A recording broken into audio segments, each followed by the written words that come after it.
Hello നമസ്കാരം. അജയന്റെ രണ്ടാം മോഷണം എന്ന ചിത്രത്തിന്റെ 6ാം ദിവസത്തെ കേരള ബോക്സ് ഓഫീസ് കളക്ഷൻ റിപ്പോർട്ടാണ് ഇന്നൊരു വീഡിയോയിൽ ഉൾപ്പെടുത്തിയിരിക്കുന്നത്. വീഡിയോയിലേക്ക് വരുമ്പോൾ വീഡിയോ ലൈക്ക് ചെയ്യുക, ചാനൽ സബ്സ്ക്രൈബ് ചെയ്യുക. ഈ വരുന്ന സെപ്റ്റംബർ മാസം ധാരാളം ചിത്രങ്ങൾ OTT റിലീസ് ചെയ്യാൻ പോവുകയാണ്. നമ്മുടെ ചാനൽ ഭാഗം പരിശോധിച്ചാൽ നിങ്ങൾക്ക് കാണാൻ വേണ്ടി സാധിക്കുന്നതായിരിക്കും. ജിതിൻ ലാലിന്റെ സംവിധാനത്തിൽ ടൊവിനോ തോമസ്, ബേസിൽ ജോസഫ് എന്നിവരൊക്കെ പ്രധാന കഥാപാത്രങ്ങളായി സെപ്റ്റംബർ 12-ാം തീയതി റിലീസ് ചെയ്ത ചിത്രമായിരുന്നു അജയന്റെ രണ്ടാം മോഷണം. ചിത്രത്തിന് പോസിറ്റീവ് റെസ്പോൺസ് തന്നെയാണ് ഇന്നലെ 6ാം ദിവസം ലഭിച്ചിട്ടുണ്ടായിരുന്നത്.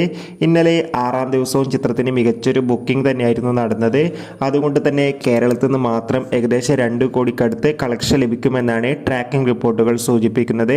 എന്തായാലും ചിത്രത്തിന്റെ കൂടുതൽ അപ്ഡേഷൻ അറിയാൻ വേണ്ടി കാത്തിരിക്കാം. അജയന്റെ രണ്ടാം മോഷണം എന്ന ചിത്രം കണ്ടവരുടെ അഭിപ്രായം കമന്റ് ചെയ്യുക. കൂടുതൽ സിനിമാ വാർത്തകൾക്കായി ചാനൽ ഇപ്പോൾ തന്നെ സബ്സ്ക്രൈബ് ചെയ്യാൻ വേണ്ടി പരിഗണിക്കുക.